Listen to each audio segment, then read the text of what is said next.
నువ్వెన్ని రకాలుగా వేధించినా నిన్ను వదిలిపెట్టం, నీ కాంగ్రెస్ పార్టీని బొందబెట్టేదాకా వెంటాడుతూనే ఉంటాం. కేసీఆర్ కమిషన్ ముందు పిలవాలి కాబట్టి పిలిచారనుకోవచ్చా? కేసీఆర్ గారు తెలంగాణ చరిత్ర.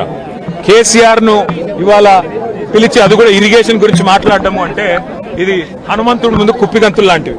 ఎందుకంటే కేసీఆర్ గారికి ఉన్నంత క్షుణ్ణమైన అవగాహన, వాగులు, వంకలు, నదులు, చెరువులు, వీటి గురించి ఇరిగేషన్ రంగం గురించి కేసీఆర్ కు ఉన్నంత అవగాహన బహుశా భారతదేశంలోనే ఈరోజు సమకాలీన రాజకీయాల్లో ఏ రాజకీయ నాయకుడు కూడా ఉండదు.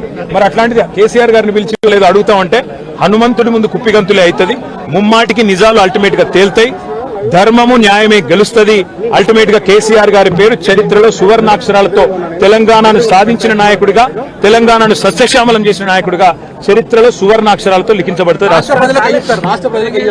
ఈ చిల్లర రాజకీయాలు పట్టించుకోకండి. 6 గ్యారంటీలు 420 హామీల మీదనే మనం అందరం దృష్టి పెడదాం.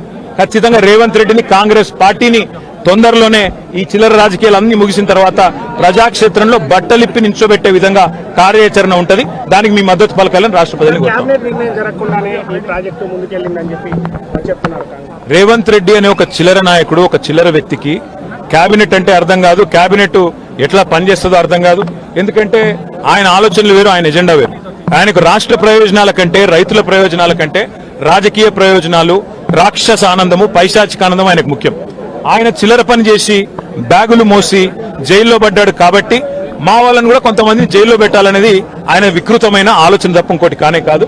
నేను చెప్పేదల్లా ఒకటే, అబద్ధం నిజం నిలకడ మీద తెలుస్తుంది. నిజం కడప దాటే లోపల అబద్ధం అంగిలాగేసుకుని ఊరంతా తిరిగి వస్తుంది అన్నట్టు కొన్ని రోజులు కాళేశ్వరం అని, కొన్ని రోజులు ఫోన్ ట్యాపింగ్ అని, కొన్ని రోజులు ఫార్ములా అని ఏదైతే డ్రామాలు రేవంత్ రెడ్డి ఆడుతా ఉన్నాడో, ఆయన ప్రభుత్వం ఆడుతా ఉందో, ఇవన్నీ కూడా కేవలం ప్రజల దృష్టి మరల్చడానికి చేస్తున్న చిల్లర ప్రయత్నం.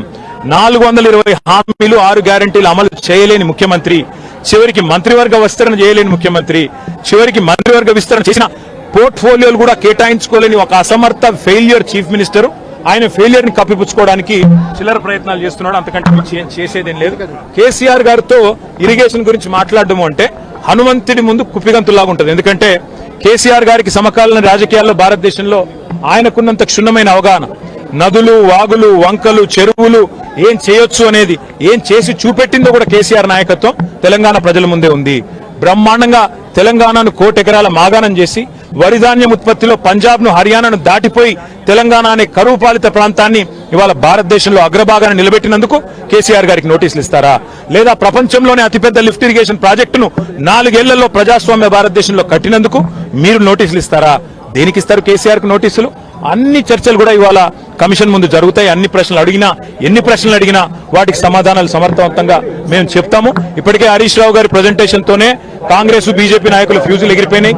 ప్రజలకు కూడా మొత్తం వాస్తవాలు అర్థమైపోయినాయి. వాడు కొత్తగా చెప్పడానికి కానీ మరి అడగడానికి కానీ వాస్తవంగా ఏం లేదు. కానీ సాంకేతికంగా పిలవాలి కాబట్టి పిలిచుడని నేను అనుకుంటాను. రేవంత్ రెడ్డి వాళ్ళ మామ దగ్గర కూర్చుంటే మంచిది.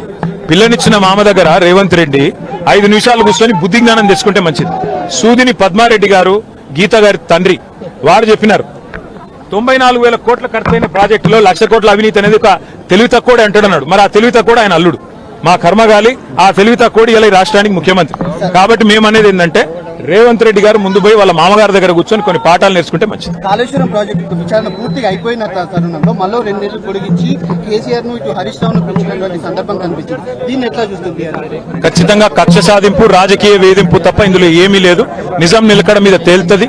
ముమ్మాటికి అల్టిమేట్ గా ప్రజాక్షేత్రంలో, న్యాయస్థానాల్లో ఎక్కడెక్కడైతే ఇవాళ ఈ విచారణను, ఈ వేధింపులను ప్రజలు గమనిస్తున్నారో, 1 కోటి ఎకరాల మాగాణం చేసి పంజాబ్ ను, హర్యానాను దాటే విధంగా తెలంగాణలో వ్యవసాయ ఉత్పత్తి పెంచిన కేసీఆర్ గారి మీద వేధింపుకు పాల్పడితే తప్పకుండా ప్రజాక్షేత్రంలో ప్రజలు బుద్ధి చెప్తారు. 1.5 ఏడాదిన్నర కాలంగా ఒక ప్రాజెక్టు డిపిఆర్ గానీ, కనీసం శంకుస్థాపన గానీ, ఒక ఇటుక పెట్టి కట్టే దాఖలా లేవు. ఎట్లా చూస్తారు కాంగ్రెస్ పార్టీ? ఎట్లా చూసేదేముంది? ఇటు కూలగొట్టడానికి వచ్చింది తప్ప కట్టనికి రాలేదు. ఈ పేదల ఇండ్లు కూలగొట్టడం, ఇట్లాంటి ప్రాజెక్టులు కూలగొట్టడం, విధ్వంసకరమైన ఆలోచనలు, రాజకీయ వేధింపులు, కక్ష సాధింపు తప్ప ఈ సన్నాసికి ఏమి చేత కాదని అర్థమవుతా ఉంది. అందులో అర్థం కాకపోవడానికి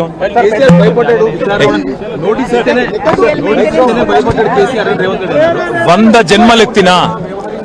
జన్మలెత్తినా రేవంత్ రెడ్డి అనే చిల్లరగానికి కేసీఆర్ గొప్పతనం అర్థం కాదు.